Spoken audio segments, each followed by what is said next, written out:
Now, speaking of the actual training, there's let's call it a quality control issue in Chapter 3, the section on clusters and making words move like music. Ah, yes. I know exactly where you're going with this.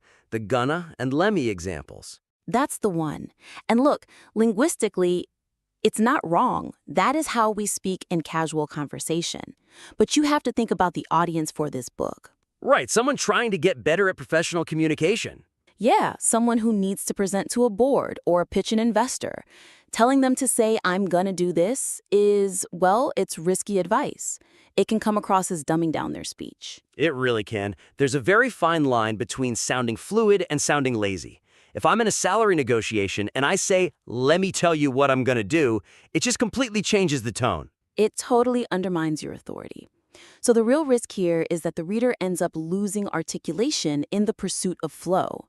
The goal is clarity, not just slurring words together.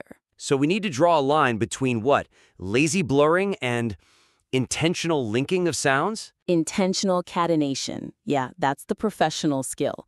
So the suggestion is to swap out those examples, get rid of wanna and gonna, and use a more professional phrase. Okay, like what? Take something like current market trends. A robotic speaker says current market trends. Very choppy. Right. A lazy speaker just kind of mushes it all together. Current market trends. But a professional speaker uses the consonants as bridges. The text should show how the T in market can lightly tap the T in trends without a full stop. Market trends. The breath connects them, it's smooth, but it's still crisp. You don't lose the integrity of the words. That's a much more valuable skill to teach. It elevates the entire book. It's not just how to talk faster. It's how to speak with executive presence. I think you could even frame it as, 3 different modes. Show the contrast. I like that. Yeah, show them robotic speech. What are you doing? Then casual speech. What you doing? And then give them the professional medium. What are you doing? Explain where the breath connects. It gives them a clear, work-safe target. That clarity is definitely missing right now. Okay, moving on to the actual drills. Chapter 9, pressure proofing. The idea is to simulate stress so you don't freeze under pressure. And this part is so close to being great, but it slightly misses the mark on what pressure actually is. The drills are things like walking while talking or speaking while doing jumping jacks. Which are fine. I've done those.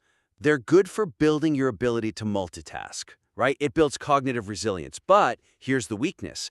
Doing jumping jacks alone in your living room does not replicate the psychological pressure of another human being looking at you. It's physical distraction, not social anxiety. Exactly. You can master talking on a treadmill, but then you freeze the second your boss raises an eyebrow in a meeting. The drills are too solitary, they're too safe. That's a huge point. The cortisol spike from public speaking is about judgment, not about being out of breath. So the suggestion is to create what we can call